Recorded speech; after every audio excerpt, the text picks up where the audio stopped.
Bienvenue à tous. J'espère que vous allez m'excuser, mais depuis que j'ai eu la COVID, comme je l'ai déjà dit auparavant, j'ai beaucoup de misère à retrouver mon souffle.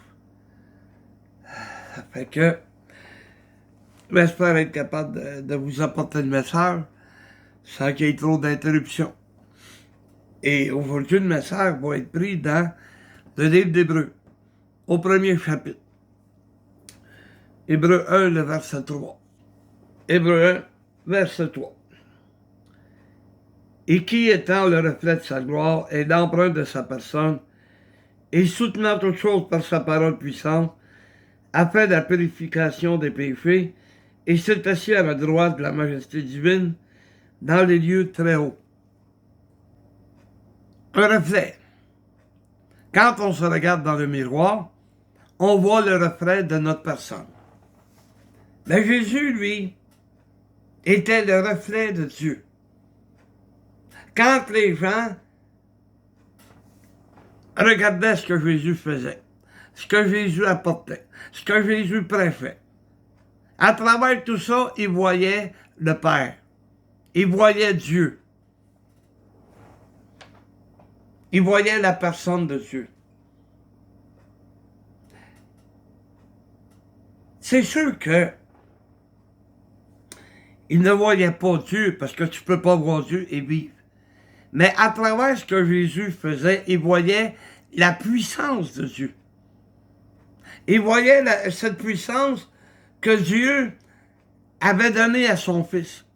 Comme on va voir plus loin dans le message, il avait donné à Moïse. Que les gens, il y avait le reflet de Dieu, ils voyaient Dieu à travers, ou s'il aimait mieux, ils voyaient la puissance de Dieu à travers Moïse, comme ils l'ont vu à travers Jésus, par tout ce qu'il faisait. Tu sais, quand tu voyais Jésus faire un miracle, il voyait la puissance de Dieu. Quand tu voyais Jésus enseigner, il voyait aussi la puissance de Dieu. Parce que pour être capable de répondre aux scribes et aux pharisiens, il fallait la puissance de Dieu. Il fallait que Jésus ne soit pas n'importe qui. Aller affronter ceux qui conduisaient le peuple, ceux qui pensaient avoir la vérité. Ça prenait la puissance de Dieu. Mais il n'était pas seulement que le reflet. Il était aussi l'empreinte. Chaque personne, dans les 8 milliards qu'il y a sur la Terre, on a ce qu'on appelle des empreintes digitales. Il n'y a pas personne qui a mon empreinte. Il n'y a pas deux personnes qui ont la même empreinte digitale. À moins que tu sois des jumeaux. Là, ça peut arriver qu'il y ait la même empreinte digitale. Mais chaque empreinte est unique. Comme notre Dieu. Comme Dieu qui est unique. Quand Jésus faisait quoi que ce soit, il laissait l'empreinte. Vous savez, ça c'est... L'empreinte, ça a servi aux policiers à élucider beaucoup de crimes. Quand il y a une scène de crime, ils mettent un ruban. Pourquoi? Pour pas que personne n'aille là. Et les autres disent contaminer la scène de crime. Ils vont prendre des empreintes. Et grâce aux empreintes, ils peuvent réussir à remonter jusqu'à celui qui a fait le crime. Parce qu'il n'y a pas deux personnes qui ont les mêmes empreintes digitales. Alors, Dieu est unique. Et quand Jésus faisait quoi que ce soit, il laissait l'empreinte de ce Dieu qui est unique. Il n'y a pas plusieurs dieux. Il y a un Dieu. Un seul Dieu. Unique. Alors, tout ce que Jésus faisait, il laissait l'empreinte de Dieu. Les gens pouvaient voir l'empreinte de la puissance de Dieu. Dieu est tout puissant, là. On ne peut pas lui enlever sa puissance. Oh, les gens aimeraient bien enlever la puissance de Dieu. Ils appellent ça du hasard. C'est pas du hasard, là. Quand Dieu me bénit, c'est pas du hasard. Mais les gens, hey, hein? C'est du hasard, là, qu'est-ce qui t'arrive? La joie que tu peux ressentir, c'est du hasard. Non, tout est planifié dans ma vie. Dieu sait toutes choses. Dieu a préparé mon chemin. Et à travers la parole de Dieu, je peux voir l'empreinte de Dieu. Je peux voir le reflet de Dieu, le reflet de sa puissance. Comment est-ce que Dieu est puissant? Je peux le voir à travers ma vie. Oui. Parce qu'autrefois, j'étais sur le chemin de l'enfer. Même si les gens ne croient pas, j'étais sur le chemin de l'enfer parce que ma désobéissance m'amenait jusque-là. Mais Dieu est venu dans ma vie puis a agi. Il m'a montré sa puissance. Il a changé ma vie bout pour bout. J'étais un pécheur qui s'en allait sur le chemin de l'enfer. Et maintenant, je suis un pécheur qui a été pardonné et qui s'en va vers le ciel. Qui s'en va sur le chemin du ciel. Parce que Dieu m'a conduit sur ce chemin. Et il n'a pas fini de me conduire. Il me conduit à chaque jour. Il a préparé mon chemin. Il a préparé ma vie. Tout ce qui m'arrive, c'est pas le fruit du hasard. C'est parce que c'est la volonté de Dieu. Amen. Laissez-moi 2 secondes.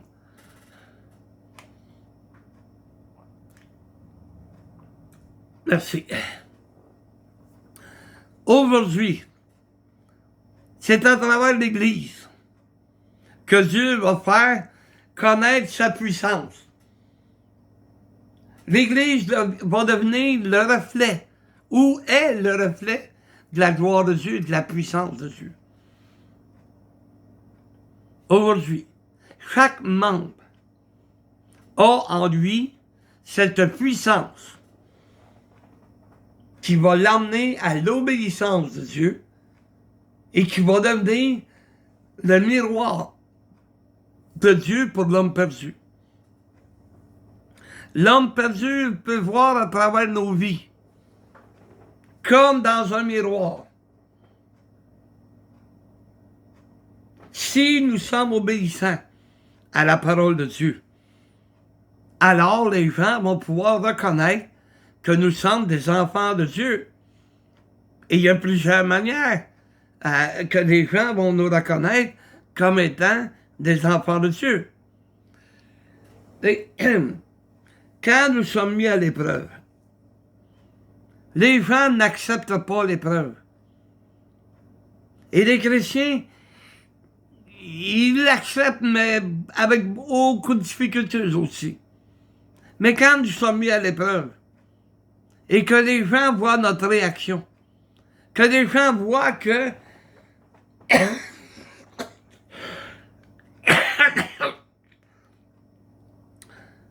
les gens voient que on accepte l'épreuve parce qu'on a cru et on continue de croire que c'est à travers les épreuves que l'on grandit. Les gens voient l'image d'un Dieu qui prend soin de ses enfants, d'un Dieu qui va guider ses enfants, d'un Dieu qui va ramener ses enfants à travers l'épreuve pour grandir, parce qu'on a besoin de grandir. Parce que les épreuves sont de plus en plus difficiles, de plus en plus dures. Mais notre foi grandit parce qu'on fait de plus en plus confiance à Dieu. Fait que c'est ça l'image que l'on projette. On projette cette image et les gens voient un Dieu qui prend soin de ses enfants. Un Dieu qui aime ses enfants. Ensuite, quand l'Église obéit à la parole de Dieu, l'homme voit, à travers nous, un Dieu qui est vivant, un Dieu qui se manifeste à travers la vie de chacun d'entre nous, à travers notre vie, la vie des membres de l'Église. L'homme peut voir, lorsque nous obéissons à la parole de Dieu, il peut voir que nous avons un Dieu qui est vivant.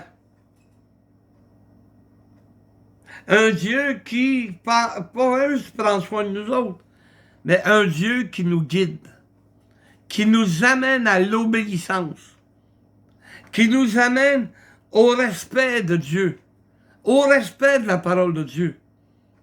L'homme le voit parce que l'homme qui nous regarde aller et qui sait que c'est à cause de la... Tu sais, combien de personnes nous ont dit, depuis que tu lis la Bible, on dirait que t'es fou. Depuis que tu lis la Bible, t'as tellement changé. Ben oui, mais c'est ça la puissance de Dieu. C'est ça que l'on reflète aux gens. C'est ça que les gens peuvent voir à travers nous. Parce que Dieu nous a donné sa parole et que l'on respecte sa parole, qu'on essaye d'être obéissant à sa parole, mais c'est comme ça que le Seigneur agit. C'est comme ça que le Seigneur travaille.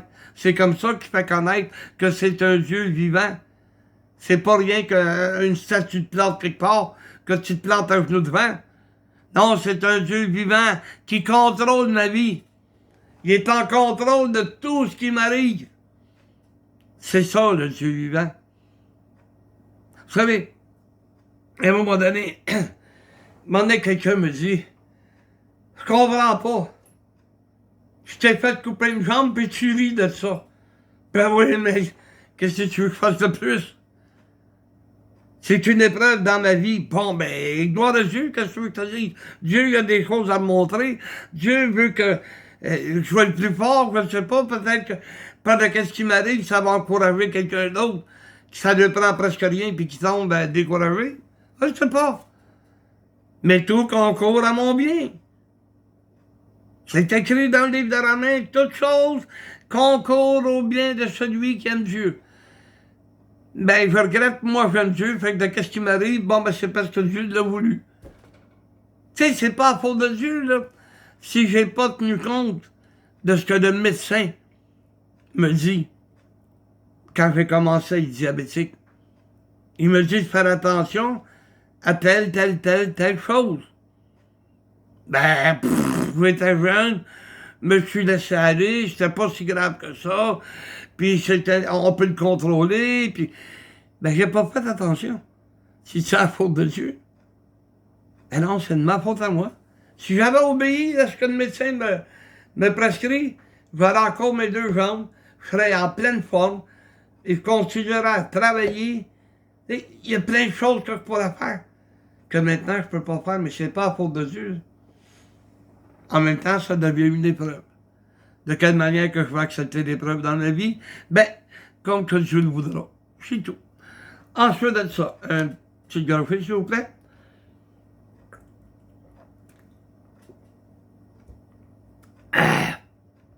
Excusez, mais ça fait du bien.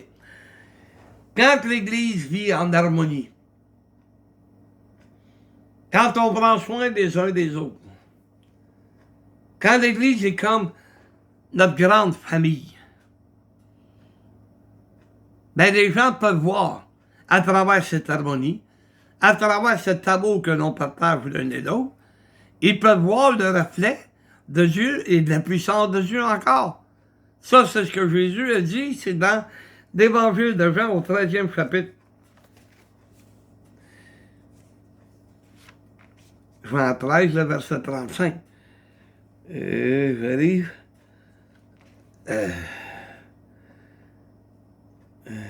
34. Je vous donne un commandement nouveau. Aimez-vous les uns les autres, comme je vous ai aimé. Vous aussi, aimez-vous les uns les autres. À ceci, tous connaîtront que vous êtes mes disciples, si vous avez de l'amour les uns pour les autres. À ceci, tous connaîtront que vous êtes mes disciples. À cause de l'amour que l'on partage ensemble.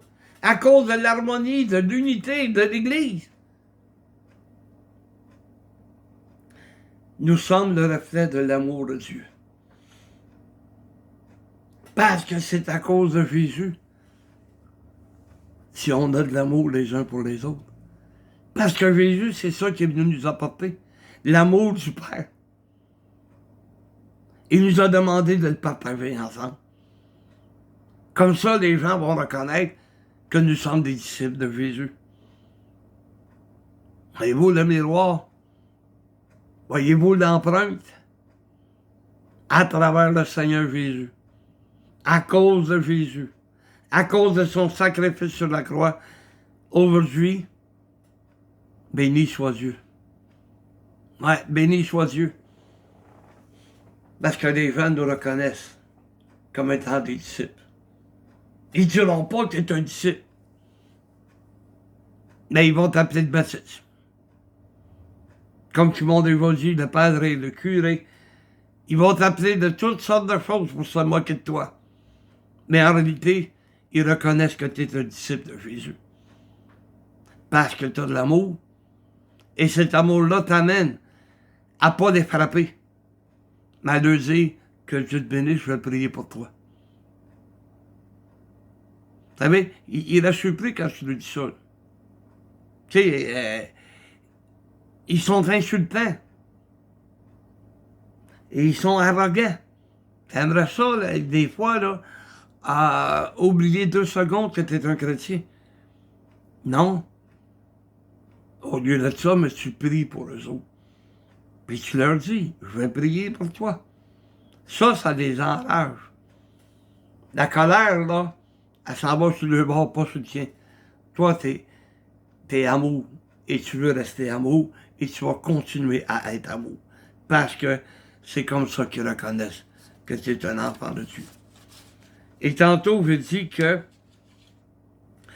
Dieu, à travers Moïse,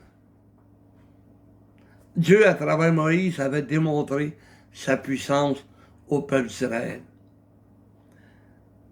Et Moïse est devenu le reflet de Dieu à cette époque.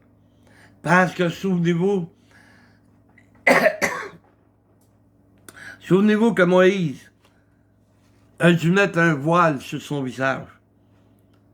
Parce qu'il avait demandé à Dieu, fais-moi voir ta face. Et Dieu a dit, il est impossible. Impossible à l'homme de me voir et vivre. Il a caché Moïse dans un rocher. Et il a passé au-dessus de lui, il a fait voir sa gloire. Et Moïse est venu avec un visage tellement resplendissant que le peuple d'Israël en avait peur. Il a fallu qu'il se mette un voile sur la face. Et il est donc devenu le reflet de la puissance de Dieu. Le reflet de Dieu. L'empreinte de Dieu. Parce que tout ce que Moïse faisait démontrait la puissance de Dieu. Chaque fois que Dieu demandait à Moïse d'utiliser son bâton, il démontrait la puissance de Dieu. Et aujourd'hui, il faut nous aussi démontrer la puissance de Dieu. Démontrer comment est-ce que Dieu peut changer n'importe qui, du jour au lendemain. Comme à l'époque d'Israël, quand le prophète allait vers eux autres, qu'il leur emmenait un message et que le peuple se repentait.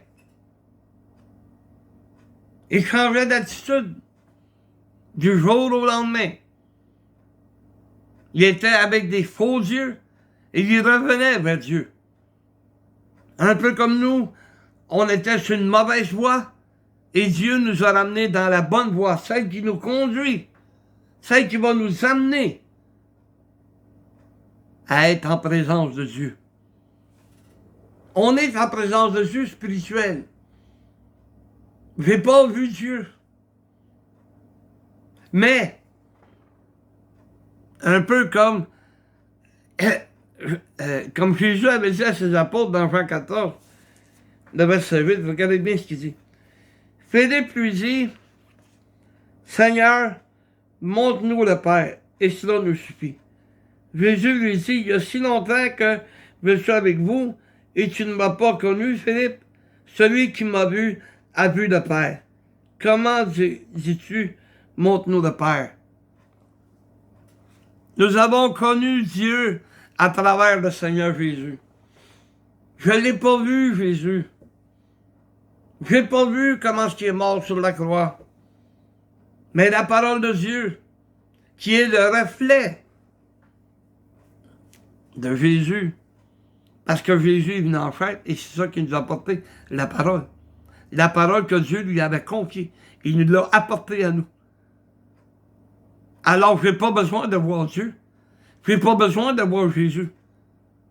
J'ai juste à plonger mes regards dans la parole de Dieu. J'ai juste à y étudier puis à regarder la parole de Dieu, regarder la Bible. Rien que ça, c'est suffisant. Je n'ai pas besoin de plus, là. Si je veux devenir le reflet de la puissance de Dieu, il faut que moi-même, j'aie vu le reflet de la puissance de Dieu à travers sa parole. Il faut être obéissant. C'est comme ça qu'on devient le reflet. Ou l'empreinte. Il faut simplement se donner à Dieu. Il faut simplement obéir à la parole de Dieu. Il nous a avisé de tout ce qui va nous arriver. Qu'on va être persécuté, que les gens vont nous ridiculiser, que... Et tout est là. Pour nous encourager puis nous aider. C'est une vie d'épreuve. Et soyons francs et honnêtes. C'est une vie d'épreuve, mais cette vie-là, ben, je ne suis pas seul à la vivre. Même les non-sauvés, même ceux qui sont considérés comme des païens, c'est-à-dire des non-juifs, qui n'ont aucun rapport avec la Bible, même eux autres qui en ont des épreuves. C'est vrai que la plupart du temps, les épreuves qu'ils ont, c'est eux autres qui les ont provoquées, mais eux autres aussi, ils en ont des épreuves. Mais ils n'ont pas Dieu avec eux autres dans leur vie. Ils n'ont pas le Fils de Dieu avec eux autres dans leur vie. Fait que l'épreuve est pas mal plus difficile pour eux autres que pour nous autres. Peu importe l'épreuve auquel tu es exposé, dis-toi que c'est pour ton bien et qu'en même temps, ça démontre la puissance de Dieu. Parce que lorsque Dieu arrive dans ta vie et lorsque Dieu décide, bon, ben ça suffit, je l'ai assez éprouvé, je sais qu'il m'aime. La bénédiction qu'on a au bout de la ligne. Et les bénédictions, ben on en a chaque jour. Mais il y a tout le temps une belle bénédiction qui nous attend. À chaque fois que nous sommes obéissants à la parole de Dieu. Alors que nous soyons le reflet, que nous devenions le reflet, que l'on devienne l'empreinte, que les gens vont voir, tu sais, quand un exemple, quand un artiste décède, et que quelques années plus tard, quelqu'un fait un reportage sur lui, et bon, ben, s'il était bon dans le jazz, ils vont dire qu'il a laissé son empreinte dans le jazz. Quand un politicien meurt, et qu'il lui rend hommage, ben, il a laissé l'empreinte. L'empreinte d'un grand chef. Mais nous aussi, on devrait laisser l'empreinte. Une empreinte que des gens vont dire, hey, à lui, il aimait Dieu. À lui, c'était un enfant de Dieu.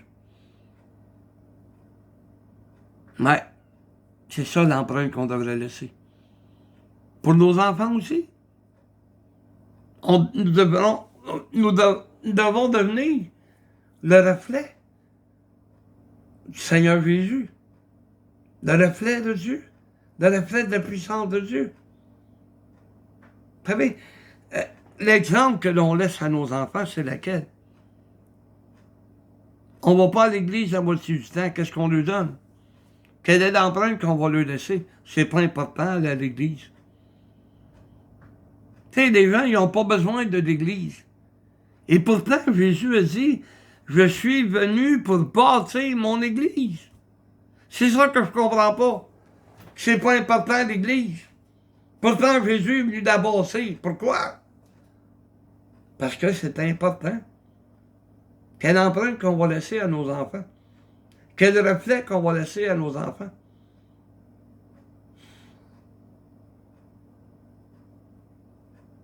Réfléchissons. C'est ce qu'on devrait faire, réfléchir. Merci Seigneur de m'avoir aidé. Je n'ai pas été si pire que ça avec mon souffle. Merci Seigneur. Et que Dieu vous bénisse. Passez une bonne semaine. Amen.